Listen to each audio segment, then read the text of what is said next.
تفاصيل إقالة بيسيرو مدرب الزمالك، والمصري بيتسبب في حرمان الأهلي من جماهيره مباراتين، وفريق الخلود السعودي بيتمسك بديانج. أهلا بيكم في فيديو جديد، معاكم أحمد بتاع كورة. بس قبل ما نبدأ ما تنساش تصلي على النبي وتعمل لايك والاشتراك. أول حاجة النهاردة هكلمكم عن تفاصيل إقالة بيسيرو. تعالوا بقى معايا أحكي لكم الموضوع بدأ إزاي. يلا بينا. الموضوع بدأ إن بعد الزمالك ما تعادل مباراتين بقت فرصة وصوله للمركز الثاني أو الفوز بالدوري مستحيلة، وده طبعا نتج عنه إن إدارة الزمالك تتقسم نصين. النص الأول كان شايف إن بيسيرو يكمل لغاية نهائي كاس مصر، أما النص التاني كان شايف إنه يمشي. وطبعا عشان اختلاف الرأيين ده خلى إن إدارة الزمالك توصل إنها تعمل تصويت ويشوفوا اعلى تصويت ايه، يا اما يمشي يا اما يستمر. النتيجة بقى في النهاية ان كان التصويت الاعلى ان بيسيرو يمشي، لكن ادارة الزمالك كانت بتفكر في حاجة، وهي ان ازاي نمشي بيسيرو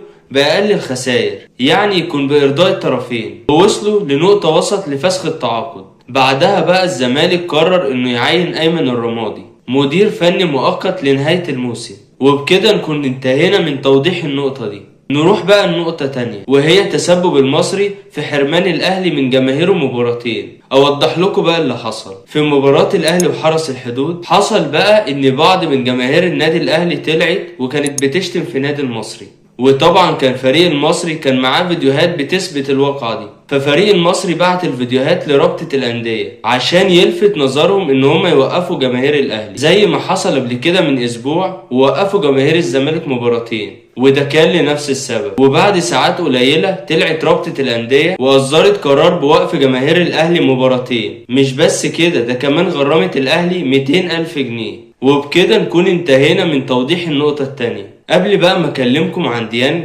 وفريق الخلود السعودي، يا ريت تنزل حالا وتدوس اشتراك لو لسه ما عملتش اشتراك، وتدوس لايك. نرجع بقى لفريق خلود السعودي.